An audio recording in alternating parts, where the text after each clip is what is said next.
Good evening and welcome once again to Thursday Night Live with the Soaring Prophets. James doing a little dance down there in the corner. He's unwell, folks. He is so sick. Unwell. He has been climbing out of bed today, but you'd never know it. He's full of NyQuil. We've got him all drugged up on methamphetamine. James, you can't do that, pal. That's terrible. You can't. What about scotch? We Aren't you just supposed to drink a lot of scotch and coffee? Awful. Well, folks, I am Irish, so isn't that what? I think that's the cure for everything when you're Irish. UK coffee, what do you guys put in it? How does that work? Not as much. I don't really drink coffee. I like tea. I'm English. I like tea. There you go. Well, folks, another fantastic guest this evening. We are by way of Canada to Bangkok via .co.uk. We are all over the world today, and we are bringing you another fantastic guest. And like we always do on our Thursday night platforms, we bring the stories of champions. And we've had a little bit of an opportunity to get to know Janine, and we'll give her the whole bio here shortly. But a very cool woman, a woman who from England originally, had a very diverse background, did a number of different things going through school, traveled a little bit, stewardess, might have traveled around the world seeing some sights. Now is setting up some very cool business opportunities that maybe we'll chat a little bit about in Bangkok. But most importantly, she is a private consultant for executive and managers. And she is a master's of clinical psychology, multi-time published, doing some really unique space stuff with dealing with trying to level up organizations, level up executives, and level up managers. And Janine, it's a pleasure to have you here today, my dear. Thank you for that lovely introduction. How do we follow that? That's really cool. Yeah, thank you for having me. Great to see you both. Sorry you're not feeling well, James. Thanks. I trust me, he will live. He's got to get that ball rolling, and he'll be back. Yeah, but I will be fine. Yeah. Janine, so Janine, why don't you tell us a little bit brief about what you're doing now, your past leading up to that?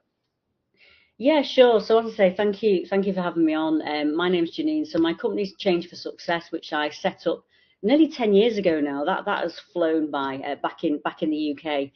And prior to that, I was in a really stressful job for years. I used to work with men in prison for many years, and I had my own kind of mental health challenges. Is that where you met James? I hit burnout. That's exactly where I met James. That's how we got on this podcast, right? We met back in 2005. He was doing a stint in London. He'd done some really crazy. She's even got a backstory. I love this. Back in the UK, you know. You're not allowed to discuss. You told me you're not allowed to discuss things that happened back then. I lie and she swears to it. This is going to be a great show. You can tell already. This is going to be wonderful. It sounds like James is just going to be bashed the whole time. You can't defend yourself. So we need to keep a check of you two. But yeah. So I set my business up 10 years ago from because of my own challenges and what changed them, which I'll talk about in a bit. But I've been running my business for the last 10 years. I work with private clients globally. I work with corporate clients, and I started off initially as a therapist. I was helping people with their mental health, and then the business grew and expanded, and then I retrained again, and all that kind of great stuff. And now, as I say, I work with private clients and corporate clients globally. And I'm all about helping clients get to a better place with their own mindset, their own mental health, and their own well-being. I mainly work with executives, senior managers, and we work with them to get them in a good place. Then we work with their teams. And I relocated from the UK to Asia back in 2022. So we've got some business plans going on out here, which is really exciting. I'm currently in Bangkok on the 20th floor of a pretty cool place. So it's going really well. But the reason why I set this up was because of my own challenges, which we'll touch on, because I experienced firsthand for many years stress, burnout, all that kind of stuff, and it just got to a place where I couldn't cope, you know. And I managed to finally get some help, which I didn't really want to do, by the way, because you kind of think, I'm okay, I don't need support, I'm strong, I'm independent, I don't, you know. And someone literally had to walk me to go to see this guy. She was like, I was working in Liverpool in the UK at the time, and I was in a really bad place. I was coming out of an abusive marriage. My dad had passed away at a young age. We were dealing with all that. And yeah, my friend, I'd only told a couple of people what was going on because it was something you don't want to talk about, right? There's a lot of shame and guilt around this, you know, especially given the job that I was doing. I was working with men in prison, and you named it, I was working with them. Apart from you, Jim. No, I was working with all kinds, you know, I was working with murderers, drug dealers, I was working with robbers, violent offenders, and I had very, very high caseloads, and this was very stressful. Did that for 13 years. So as you can imagine, a huge caseload in that job, all the stresses that goes with it, all the personal difficulties, then trying to grapple with this abusive marriage as well, which I've talked about openly for years, given the job that I did, because I used to work with these men as well that committed these offences. So yeah, there was a lot going on back then, a lot going on. So I finally, my friend forced me pretty much to go to see this guy. You know, I thought I can sort my own stuff out, like, you know. Yeah. And but I went to see him, and what he taught me just changed my life. It was incredible, and it just took me this whole new trajectory. And yeah, and this is why I do what I do now. I've been doing this, as I say, for several years. My background is in mental health because we used to supervise these men in prison on release from prison, and we'd work with all kinds, from people who were suicidal, people who were, you know, abusive to others, and come out of abuse. Not that it's no excuse for this type of behaviour, but I was experiencing that day in, day out, you know.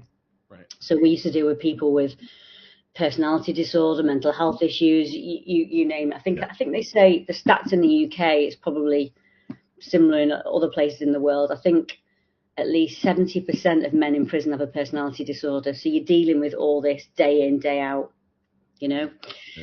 Yeah, it's so interesting you say that, Janine, because you're absolutely right. It is so hard when you're in the field to actually recognize that you need help yourself. And when you recognize it, you figure you're a failure if you can't solve it yourself, because you've been like all this time you're helping other people, right? All this time you're like, you are literally helping prisoners, you know, reacclimatize to the world around them so they can be a productive member of society again. But yet you can't help yourself in your current situation. And it's hard to put that together. Can you talk a little bit about that? Like what you had to go through to Just hang on a second. That was pretty profound for as high as you are right now on Nitro. That was decent, brother. Like that was pretty good. Like all those words made sense. That was Is this good. real? Is this real? Are we sure? Like, am I in a box? Like, are you both ants? I just want to know. You both have like antennae. Yeah. But sorry. You remember the question? I digress. That's in the mood today. I don't know. Yeah. So no, it's good. It keeps it entertaining. Yeah. Sure does. No. You're exactly right. When you're in that situation, helping everyone else, and bearing in mind, in that kind of environment and job that I did for a long time, 13 years, guess what? There's very, very limited, I'd say hardly any mental health, well-being, any support whatsoever. And when I did that job, I did the training for 2 years, which was very, very stressful in itself. And then I qualified, and that was a job I wanted to do for life, right? And then all I could see was all these people burnt out. Right. And it was common in that environment. It was just commonplace for people to be off on long-term sickness, work-related stress, 6 months, 12 months. So I fought from a very early point in my career for us as practitioners, as you know, staff on the front line, if you like, dealing with 70 or 80 people at a time, week in, week out. And you were dealing with I was working with victims as well. You were dealing with people's lives, you know, lives were at risk in this job. I actually met someone for dinner the other night here in Bangkok, and I'm approaching several companies to work with at the moment because the wellness piece is quite different here in Thailand. And we were having dinner, and it was about 8:30, 9, and he just didn't think, you know, to get on his phone. He was sending out an email, and I was like, it's 9 o'clock at night. Is anyone going to die if you don't send that email? You know, just going off on a tangent. But people need to switch off, and this is what I teach. So when I actually work with organizations now and you know, work with clients, I kind of teach the exact opposite. of that, because I saw for first hand how you do not manage or look after your biggest asset, your staff, your well-being, you know, because that organization was hemorrhaging millions because productivity was low. Performance was low. People didn't want to be there. Morale was on the floor. Absenteeism was high.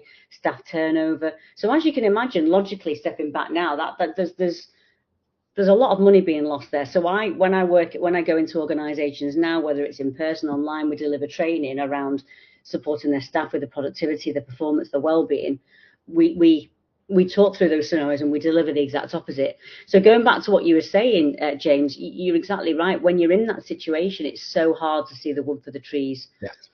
I've talked openly in the UK, around the UK for the last 10 years. I do a talk called How One Word Changed My Life. And in that talk, I talk about surviving this abusive marriage and leaving this marriage, which took several attempts, by the way. Yes. And people say, why didn't you just leave? You know, but I never thought I'd be that statistic. But the reason why I've been so open with that is because if I couldn't see that I was in that situation, if I couldn't see the decline in my mental health, how is you kind of, you know, your regular Joe or Joanne blogs who isn't working with those type of people going to see? So it can be very hard to spot the signs of mental health, of stress, of your own burnout, because things creep up on you. And guess what? This is what I teach clients now. We use so many strategies to mask, cope, and distract. Right. So many strategies. Yeah. I was the queen of poor coping strategies back then. You know, give me an example of that. So what does that mean to the average person? Like when you're saying, like, you know, distracting, using other aspects of your life to push away from what's really causing problems. What do you mean by that? Because it's something that we're hearing more and more and more. When I talk with individuals, like especially on my show with financial fitness, a lot of, you know, we're always talking about efficiencies. We're talking about corporate efficiencies. You know, bottom line is where it all comes down to. But if your bottom line isn't matching with what your energy, you know, you go home at night and you can't sleep because you're a million miles an hour, you're not enjoying your life. It doesn't matter what your profitability is, right? So what does that mean to you? Exactly. And interestingly enough, out of all my private clients that come to see me, I'd say about 8 or 9 out of 10 have problems with their sleep. Right. Like sleep is huge. So what happens is we use strategies that might make us feel better for 10 minutes, an hour, a couple of hours. So things like alcohol, drugs, sex, gambling, hours of Netflix binging. So we go into these coping strategies. We go into this eating, sugar. Like there's so many out there. So we go into this space because we think, oh, this makes us feel better. Right.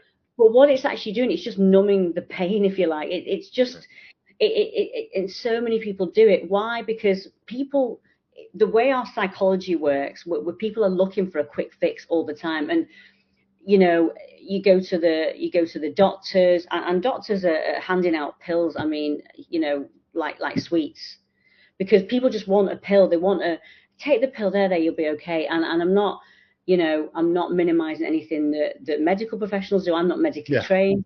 However, you know, you've got to look at what are the deeper root causes. Like you were saying about financial fitness, you know, people aren't educated financially. People aren't educated on their mental health because we're not generally taught how to look after our well-being, our mindset, like, you know, how to budget. We're not taught all this in school, college, university. The school system is so outdated, you know, and even just an education piece or understanding that a little bit different and understanding you've got to put a little bit of work in. I mean, it doesn't need to be hours and hours a day. You don't need to be like a Buddhist monk sat on a hill for 8 hours a day, right? But you know, it's about, well, actually just noticing the signs. Hang on a minute. If I'm going home, I had a client recently I worked with. She was in a very, very busy position. She's an ops director of a really fast growing, successful company.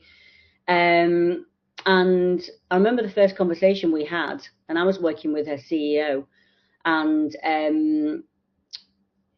the difference in speaking to him than speaking to her, after the conversation, the feeling was, I've got this real set. I feel just so much more relieved having just spoken to you. Right. And what she was doing, she was going home, buying a bottle of wine on the way home, a bottle to whatever, and that was just to kind of cope, just forget about the day, and actually with some of the work that we did, literally within the first few weeks, I was just teaching her some strategies, and within that time frame, came back to me. Actually, you know what? I'm going home now. I'm not buying the wine. I'm going home. I'm going home a bit early. I'm using these techniques that you've taught me. That has kind of replaced the wine. Just feeling so much better. So we use these strategies to temporarily feel good. We're not looking at the underlying cause. And I always say, when we actually, because people think, oh, mental health, we shouldn't talk about that, it's taboo. No, we've all got mental health like we've got physical health. So let's take COVID, we're spending a lot of time in the house. We might be watching a bit too much at Netflix. We might be eating too much. That's going to happen for all of us because we weren't allowed out. We were stuck in those comfy prisons. By the way, when I used to work with the men in prison, they used to come out on temporary license, and we used to call it the prison centres in the community because they had to be home by 7 o'clock at night. It reminds me of something a few years ago. Anyway, I digress. So you're stuck at home, and so then you kind of think, I might have put on a few pounds or whatever. So you might go to the gym, you might do more exercise, you might eat more healthy. Like if you Patrick, you're like, right, Janine, I'm going to the gym now a few times a week. You wouldn't be hiding going to the gym. I better not tell anyone I'm going to the gym. Oh, this is a bit, you'd be there saying, yeah, I've gone to the gym today. I'm feeling good. That because we all have physical health, right? We all have mental health. That controls everything. That controls every single thought that passes. It controls our behavior. It controls our feelings. It controls our emotions. By the way, that is totally underutilized because people don't want to do the work. And incidentally, I say work. The thing I was talking to a client about the other day, I had him for a consult. He's going to become a client, I should say, but we've known each other for a bit. I was saying to him, effectively, when you get to this place, like say he starts working with me next week, I kind of say, look, you've done the hard bit. Sure. Feeling shit with your life for the last 10, 20, you've done the hard bit. This is the fun part. This is where you get to make changes. And the amount of clients that I work with are like, wow, like I'm just feeling different already. My sleep's improved within a few weeks. My relationships are improving. My wife's not going to leave me now. My girlfriend's happy now. But seriously, the difference that makes to people within this, and it's like, wow, like an understanding in more detail how our mind works, because we don't get taught this. Once people start to learn that, which is what I teach, like, wow, I'm learning this isn't actually my fault. It's just some old stuff. It's just an old way of being. It's just a society conditioning. It's all this stuff. So Janine, how do you break down barriers then? So James, before we kind of came on here, I explained I'm kind of the finance guy. I'm kind of the business guy. I'm that hard nut to crack, if you will, right? James a little bit more the soft gooey middle, that kind of deal. That's a softie. There's like a rock on the outside, but really he's a softie on the inside. I know, I can tell, Patrick. He's all melty inside. Yeah, like we like all the melty. Well, but so my question is that, like you were talking about this onboarding process. What is it when people come to you? Who are the people that are coming to you? Are they coming as their feet are hanging off the 44th floor of the Bangkok hotel you're staying in, and they're like, I'm jumping off? Or like, at what point are people coming to you and saying, okay, I'm going to talk to a Janine. She's going to help me with this process. What does that look like for your clientele? Good question. I like it. It can vary. So yeah, I have had people in really bad places. I had another client, and he approached me, and he was pretty much like, unless I do something, I'm gonna. He'd spent several years building this business and many staff underneath him. Unless I do anything, I'm gonna walk from the business. I'm gonna walk from my marriage. And he kind of made a joke, being what are the costs? And I kind of said, what are the costs if you don't do this work? Yeah. We work together. By the way, he's smashing it. I mean, their company turnover. We worked in the first 4 months. he went from he did not want to get out of bed in the morning. I remember one of our first appointments, I was kind of like, I'll see you at 9. No, it needs to be later than that. So he went from this place to kind of didn't want to get out of bed, didn't want to face the world. He's now jumping out of bed in the morning. And the first 4 months we worked together, that company revenue quadrupled. Wow.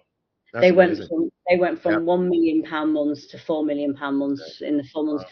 So yeah, so it's not only the kind of the health and the mental health implication and the feeling good in ourselves, which is what I'm all about. This is what I'm passionate about. This is why I do what I do. But it's the byproducts of that. How can we be more productive? How can we feel more happy? How can we feel in a better space? So normally, interesting you should say that as well, Patrick. I quite like people who like working with people who are a bit skeptical, because then I'm like, I got some there. Well, see, I love that, because I love being skeptic. Again, with Soaring Prophets here, we interview all sorts of different people, and we come across all different walks of life. And there are people that we won't do interviews with. Like, there's people that we just come across and they're like, nope, I can't do it. Charlatan. They don't come with enough information. There's just no depth there. And anyone who is going to come on here and their objective is hurting someone, or their objective is lying to someone, or their objective is to like make the world a lesser place, they don't get to go on. We don't want anything to do with them. No, Pat's absolutely right. But so again, in those spaces, right? So you bring up a huge facet there, and that really hits home for me, is about that productivity piece and how to pitch that into an organizational structure. You've got a guy who's not getting out of bed. He's running this big organization. Again, $1 million month, not a bad month. Like that, I think nobody's going to turn their hat down on $1 million month. You turn that into a $4 million month because you get the main guy up, moving, and motivated. That's tactile. You can touch that. You can feel that. You can see that on a balance sheet.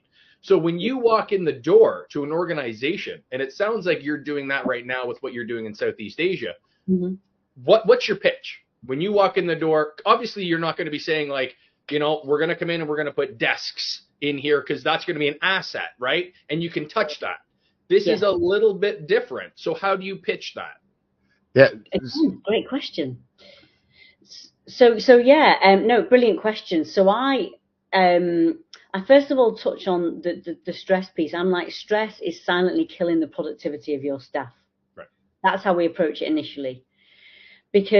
And I talk about stress being a not so silent killer, and high stress within teams equals poor productivity. It equals staff not being happy. It equals poor morale. Right. And performance is low, because like you're saying there, Patrick, working with businesses, or whether it's businesses or individual clients, working with them on their finances, we all want to do well with our finances, right? So if you set up a business from day one and you kind of think, right, I'm going to set this up and I'm going to get some clients, and then you kind of sit there, no clients come in, right? No clients come in, no money comes in. So the point I'm trying to make is, you start a business, well, like let's say a service business, to get like we do. So searching for clients, and then you grow and grow and grow and grow, and then you grow that business, and then you've got, I don't know, 10 years down the line, you've got 100 staff. But then if you're not looking after your staff properly, if staff aren't feeling valued, if staff are doing really, really long hours and they're not being productive, and they're because, as I say, when I worked in that organization for many years, well-being wasn't even a thing. It just wasn't, it wasn't kind of spoken about. Yeah. So, and we were dealing with these high stress situations. So was our productivity output any good? Probably not. So when you're allowing organizations to see, well, if you don't look after your biggest asset properly, everyone's kind of goal is to make money and be productive, right? But if they're not looking after the biggest staff, are they going to make as much money? Are they going to improve the productivity? And interestingly enough, what the research shows us, every pound you invest in well-being, you get a £7 return, $1, whatever, you get a $7 return on investment. So it's the return on investment that's huge. But what happens is, a lot of staff can't see this. They see it, a lot of senior management teams or CEOs, they almost see it as like a nice add-on, a nice to have. Right. No, it needs to be It's the integral. spa day. It's not the meat and potatoes.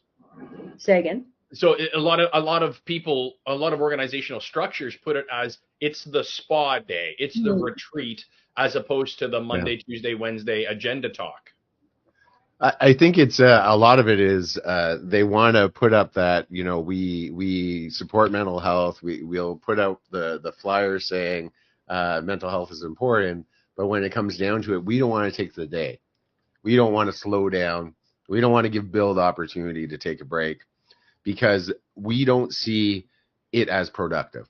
Because every time Bill stops, he's not making any money. What they miss is that when Bill comes back, he's making 4 times the money.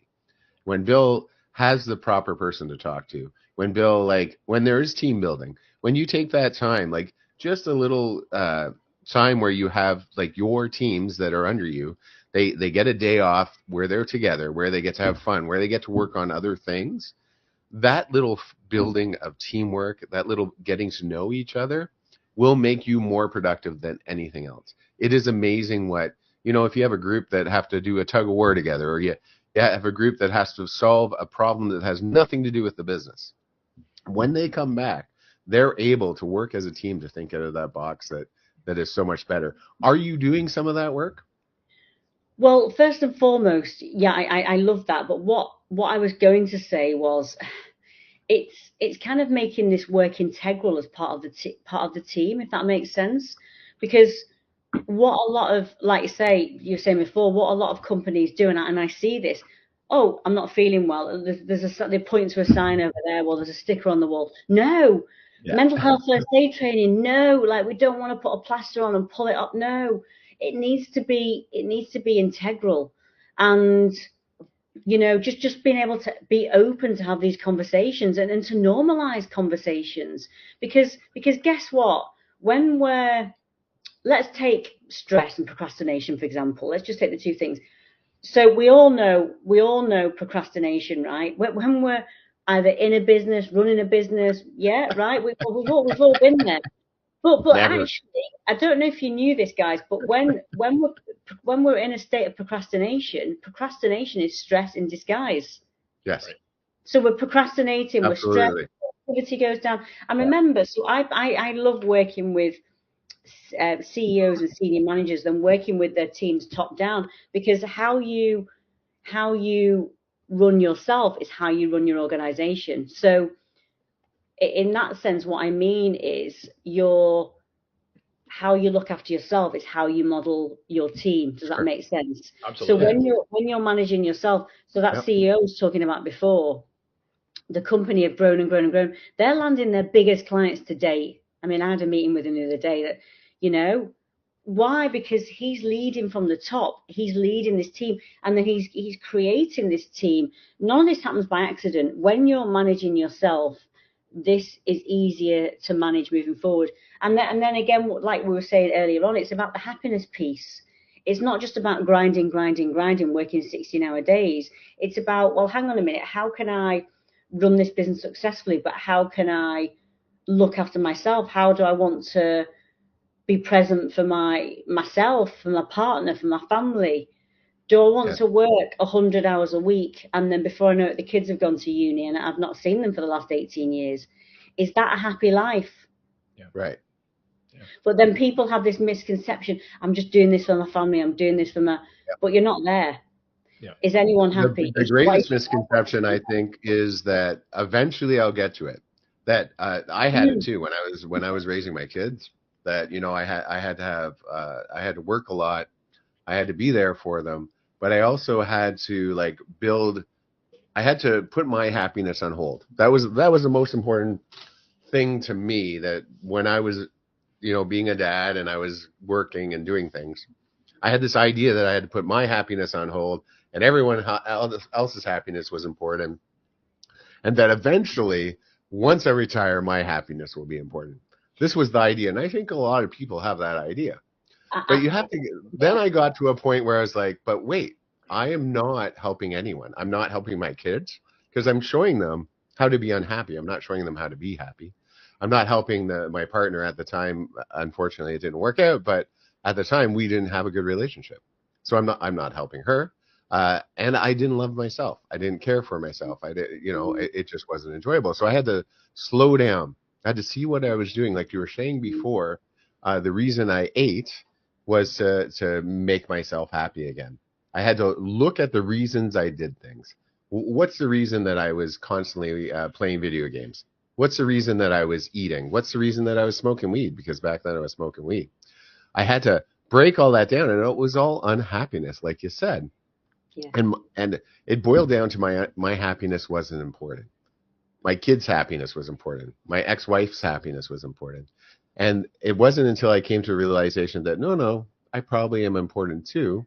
But how do you get people, like high-end people? Like you're not talking about low-end people like me. You're talking about high-end people that are running giant companies. I'm not a low-end person. Can I interject? No, but I mean, like, I'm not running giant companies. I don't have millions of dollars working below me. I don't have like a whole crew of people that depend on my word, right? How do you convince those people that they need to slow down, like Pat? You need to slow down and worry about your mental health, worry about your happiness. How do you figure that out? Well, first of all, I just want to say thank you for sharing that. What you've said there, James, is actually really, really common. I hear this a lot. What you've just shared, and and I just want to touch on that a moment because I think it's really important what you've said. I think it's this, actually the awareness piece is really important. I'm not happy. I'll be happy when. So just to touch on a personal point on that just for a moment. When I was younger, we didn't have a lot of money, but my dad was constantly like, I don't like this job. It was felt throughout the family home, and it was continual. I'll be happy when I retire. He was rushing through life to get to retirement. Yes. And he took early retirement, and then he got ill, and he passed away of cancer at 60. Wow. So this is why a reason why I do what I do. I was talking about this on LinkedIn the other day. I relocated to Southeast Asia in 2022 because I've got some very ambitious plans and dreams with what we want to set up here. I've been coming out to this part of the world for many years, and I've always lived my life on my own terms. I've done a lot of travel over the years, and I'm living my dream life out here. I'm running a business that I love. I'm living a life that I love.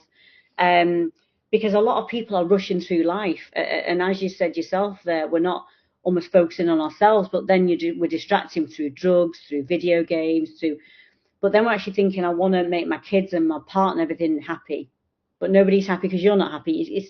I know this sounds cliche, but it starts with yourself. Yes. And I really want to just reiterate the point. What you just said there is. Yep. I hear that a lot. So it's okay to kind of, if anyone's listening now and thinking, I'm kind of in that place, it's okay to A, kind of admit that, and B, kind of just kind of look for who can I maybe speak to about this. It might just be a friend, or it might just be, somebody at work or a colleague, or just reach out and have a conversation if you're going through this. Because I always say you can continue this way if you want. But is tomorrow going to be any different? Is next year going to be different? No, I mean, so even having my passion around men's mental health is actually, it's always been something that I've been very passionate about because the suicide rates are very, very high as well. So we've got to really start to look after ourselves and be open and proactive about these conversations. So thank you for sharing that. And I think in terms of being open with somebody I'm potentially going to work with about the situation, or about how they're going to work, or about how they're going to be more open. For me, it's about taking small steps and allowing somebody to be open about this in the first place, if that makes sense. Right. So, and I think creating the safe space, and I talk about this a lot on LinkedIn. I talk about my own mental health challenges. I talk about the work that I do openly. And I think for me, talking about that regularly, hopefully it encourages people to kind of understand we can be open about these conversations. Does that make sense? And it's okay to talk about this because, as I said earlier, we all have mental health like we have physical health. I think it's totally important. Like what you're doing is you're allowing them to be seen. You're allowing them to be seen on a level that's that isn't their CEO personification that they show. That everyone has that actor approach where this is who I am. This is who everyone sees me as. Even Patrick here, he has that I'm confident at all times, no matter where I am. But you also have that inner person, right? I have that inner person as well. Hey, you weren't supposed to tell anyone that. I'm telling everyone you're a soft teddy bear. Anyone. He's a soft little teddy bear. But there's job. also that when you walk in and you're like, you know what? I can see you're struggling. I can see you're hurting. I can see that you don't have all the answers. But I'm going to tell you right now, that's okay. You don't have to have all the answers in this situation, because this is about you growing and finding how we can make you happier, how we can make you more productive, and I think that piece of being seen, of someone actually stopping and saying, I see you. I don't see you as the CEO. I don't see you as the dad. I don't see you as the mom. I see you as Patrick. I see you deeply. I think that goes a long way. Yeah. And yeah, again, great point. And just allowing people to understand, as I said earlier, we don't have to have everything perfect. We can all be perfectionists, right? I mean, I'm one of them, but we don't have to have everything. We don't have to have all the ducks in a row, because, again, as I said before, we're not taught this at school, college. So before I left the UK, I needed to get my car ready to be sold. I sold everything before I left. I mean, I've got properties out there still. So I wanted to get my car ready to be sold. So I kind of, took it to the mechanic, and we got a full service and all the stuff that I just wanted to get done, ready for that car to be sold. I could have spent 3 or 4 years at college learning to become a mechanic to fix my own car. No, just send that to the specialist, send it to the guy down the road, and he sorts it for me. Then I pay him a few £100 and the car's sorted. Right. It's the same with this. You go out to speak to a specialist who knows, and then guess what? Rather than having to soldier on or battle on through life on your own, you actually accelerate the process. Because I was talking about this on LinkedIn yesterday, and I was kind of saying, life's often an uphill struggle, a battle. You feel like you've read the books, you've delved into a bit of personal development, you've done all this, but actually your life doesn't seem to be changing. It seems to be magical for everyone else, but I'm not changing. I want change yesterday. Why? Because you're only working with the conscious part of the mind. You're only working with the analytical kind of, rational part, which is only around 5%. You're not getting under the hood of the car. You're not dealing with what we call the unconscious, the subconscious part of the brain, the operating system. And that's where the magic and change happens. When you're working with the powerhouse of the subconscious mind, everything changes. Because that controls around 95% of who we are. It's very hard to do that on your own, like me trying to fix my car for 3 years. No, I'll just take it to the guy down the road. Does that make sense? So it's about doing the work, accelerating the process. I can dick around with that car for 3 years. No, send it to the guy. A couple of hours later, it's fixed. No, it's totally true. It's what I talk about all the time. If you want to learn how to be a great knitter, you go find the great knitter. You want to learn how to do a great podcast, you go and find the person who's doing the great podcast. If you want to have an appropriate response to your mental health, and it doesn't mean you're crazy. That's what I want everyone out there to. It doesn't mean you're crazy. It means everyone goes through mental health. Mental health is about not feeling your best. It could be something as simple as, I just don't think I'm in the right place right now. I don't think I'm with the right person. I don't think I'm doing the right things for myself. Like, I'm going home and drinking a bottle of wine, which for some people, don't get me wrong, there are a lot of people that I know, they go home every day and drink a bottle of wine, but they're happy. They're having a great life. They're really enjoying it. They just enjoy a bottle of wine, and that's okay. But there's the other people that are hiding behind that bottle of wine that is the problem. Now, when you are helping these people, how do you break down what their needs are? Because it is so hard, because they are all unique. Like, helping Pat and helping me would be vastly different, because he's an asshole and I'm a nice guy. So how do you decode that? Well, actually, I wanted to jump in there. We'll have less of this. No one's an asshole around here. Right. Right. Wow. Take his side. I'm sick. So, Janine, the question I would ask, leading off of James, is your old organization, the organization that you're with when you're helping the gentleman that were incarcerated. Right. James. Talking. I'm a gentleman. Assholes. But what would you do within that organization? How would you help you then? when you were in that organization, you're the boss, you're the manager, you're the person in charge. What would Janine today walk into that organizational structure and help them with? First of all, as we were talking about before, what James said, we'd have an initial conversation to allow that person to be seen. I think that's really, really important. I'm glad you covered that. But also, so where are we now, James? Where are we now, Patrick? Where are we, and where do you want to be? Well, actually, Right. I'm drinking a bottle of wine a night. I'm not there for my partner, whatever it is. So I'm not feeling in a good place, whatever that might be. I'm not feeling so when I did the work years ago, we looked at what's my goal, where am I, where do I want to be. I always check in with a prospective client to see, well, what is your goal, where do you want to be, because everybody's goal is different, right? Yep. How are you feeling right now, and how do you want to feel? My goal was I want to feel happy. I mean, back then, and that seems like common sense. Like when you walk in the door, anyone's going to be like, I want to be happier. I want to have more money. I'd like to have more sex. I'd like to eat better. But you know what I mean? Like there's 5 things that every one of your clients probably hits you with, and you're like, okay. Yeah, let's do it. Yeah. So yeah, like everyone wants to feel happy. So let's just take that. My goal back then was to feel happy. Was I happy? No, I looked about 10 years older than I do now.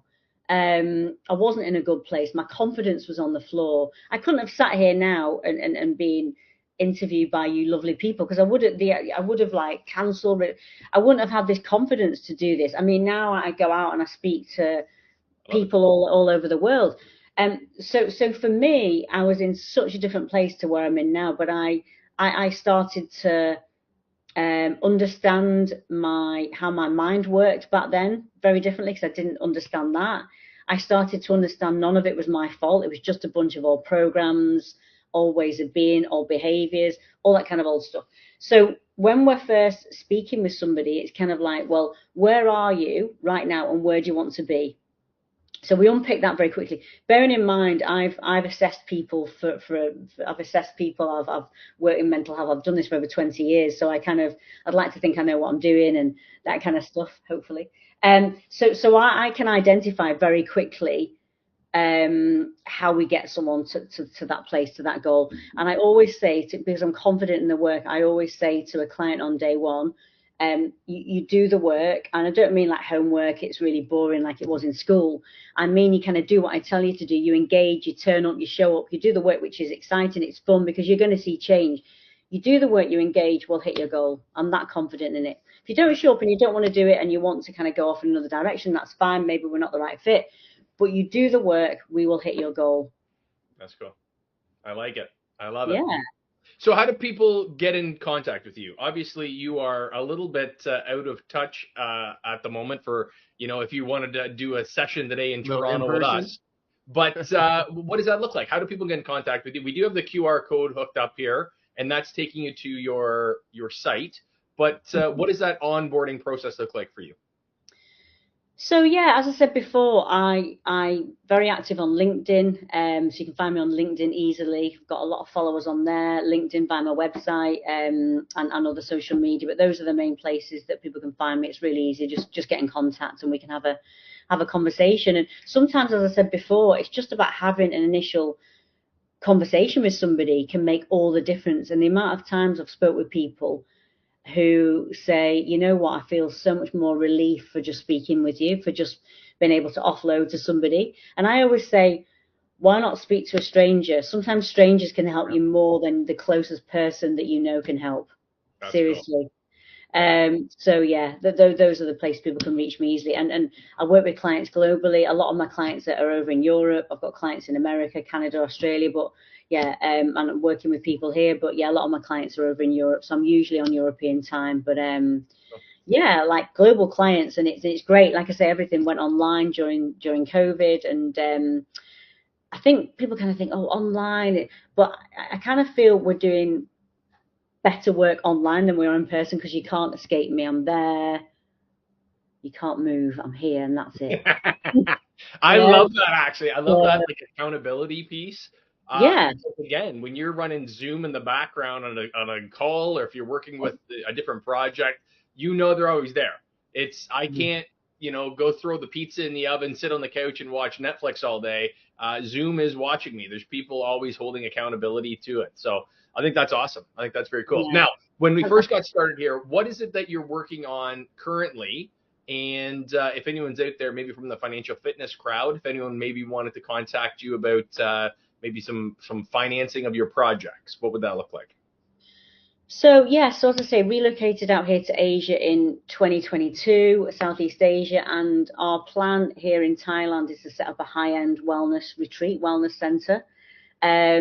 So we're gonna effectively, once that gets set up, we're gonna be targeting market in Europe, in Australia, New Zealand, because as I say, a lot of the CEOs and the companies that I work with, people are burnt out, they're stressed out. So we want people to take a week or two out, come out here, and just take that time out and just work on themselves, just to switch off.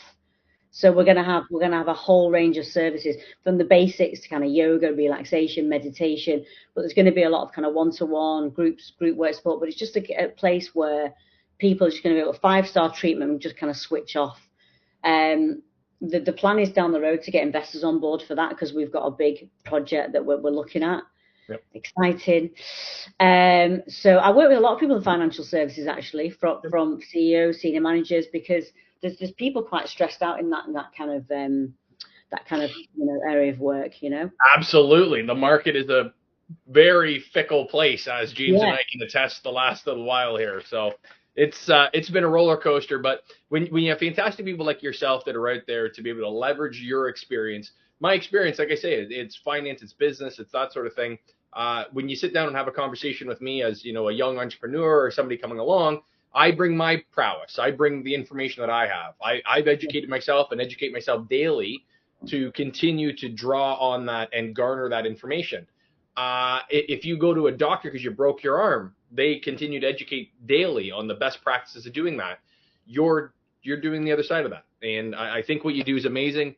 You remind me in so many ways. Your story, first of all, about why you do this reminds me a lot of James, right? That's your origin story is very much the origin story of Soaring Prophets. It comes from this place of really wanting to help and touch people, and not in the way that got James in jail with you in the first place. Wow. So wow. Shots fired. Me Shots too. fired. It's too soon. Okay. All right. But anyways, folks, again, Janine, I want to thank you so much for joining us tonight. It's always a pleasure when we get fantastic people and we get to unveil the stories of champions, like the banner says. And it's really cool. It's amazing. I'm looking forward to seeing what's next for you. And I know that we will definitely be staying in touch, because now you're one of the profiteers. You're one of our gang, our group, and we'll be keeping an eye on what's going on with you. But from me, folks, again, keep in touch for next week. We got the next month and a half has got some unique stuff coming down the pipe. We got some in-person interviews that we've just scheduled up here right now. Going to be doing a little bit more traveling. So we're not going to Bangkok or anything. But Janine, maybe if you throw the invite, we'll meet you there. But please come. Yeah, we can check Bangkok out, show you some rooftop bars. That sounds like a party, if you'd ask me. That sounds good to me. Yeah. As always, let's make some money together, guys. Yeah, guys out there, profiteers out there, thank you so much for coming. Thank you for helping us learn a little bit more about Janine and what she does. It is so important, like she says. If the first person you talk to is a stranger, that's okay. You don't need to necessarily go to a professional. You just need to open up. Like I said, there are two things that will help you with your mental health, and they're the two most important things. One is that you're seen by someone, and one that you feel like you're part of a community. If you don't feel like you're a part of a community, you can't have that strong mental health piece. And if you can join a community, you'll be better off for it. And it sounds like Janine here has a great community where she helps you not only see the parts of your life where you are using things to distract yourself from your own personal mental health, but also she helps you to take that next step so you can be more effective in your business. And I think that's amazing, Janine. Thank you so much for coming on. We have so many new things coming in for Soaring Prophets. Like Pat said, in-person stuff. April 4th, we have the Empower Youth, which is going to be a very exciting event. It's going to be about a 2-hour event with the Brighton app. We have some stuff maybe with the Humane Society, maybe with some animals, some cute little puppies and stuff, which I'm looking forward to. And as always, Lisa Browning is going to be a big part of our life coming up here. from 1,000 Trees. I love her to death. And if you do get a chance, check out 1,000 Trees because she's amazing. Profiteers out there, be seen. If you are suffering right now, reach out to someone. Everyone is out there.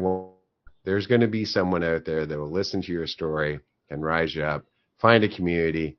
Don't be alone, because no one needs to be alone, even if it's just me.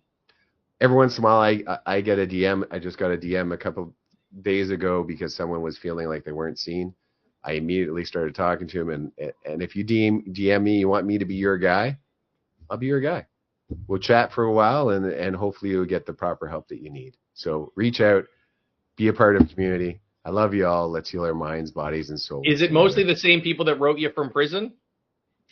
I'm just going to ignore you because I don't feel well. I'm getting a little pasty. Oh. Janine, this is your moment to shine. If there was someone out there that's hurting, if there's someone out there that needs to rise up, what would you say to them right now? How would you? Let's end us out with a positive note of how you would help others. Well, this I think this being seen is a real kind of theme of today. And I read something about that yesterday, actually. So it's obviously meant to be.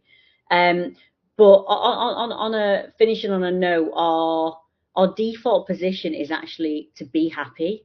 It's actually to be in a state of happiness. That's our default. But we're just being kind of programmed and conditioned, and all this stuff gets in the way. So just remember, when you're not feeling maybe in a good space, or that is actually a default position. So none of this is actually your fault. Right. You know, and just do something to, you know, just that might make you feel good. Go out, take the dog out for a walk, have a bath, you know, read your favorite book. Just do something. Just kind of switch off. And remember, none of this is your fault. It's just some old ways of being. That's our default position. But we're just getting conditioned. We're getting distracted. All this stuff kind of gets in the way, you know, and once you notice that and you just kind of let that go, just take a breath and just be like, you know, I'm doing the very best job that I can do. It's just some old stuff that's kind of holding me back. When I kind of went to a stranger that time, someone had to pretty much drag me there. And the minute he opened the door and I saw his face, I was like, he was a complete stranger. I was like, I've come to the right place. And that changed my life. It changed everything. 2 days later, I was just booked a flight and I flew out to Bangkok. So I needed to get as far away as possible. And that kind of trip on my own around Vietnam for that month just changed everything. I fell back into my life back then. It literally changed my life. So it can make, same with yourself, James, it can make the biggest difference. Just kind of focusing on you and being there for you and allowing yourself to be seen, you know? I love it. I think that's really critical, really important. Definitely. That's perfect. Profiteers, we'll see you soon. Take care.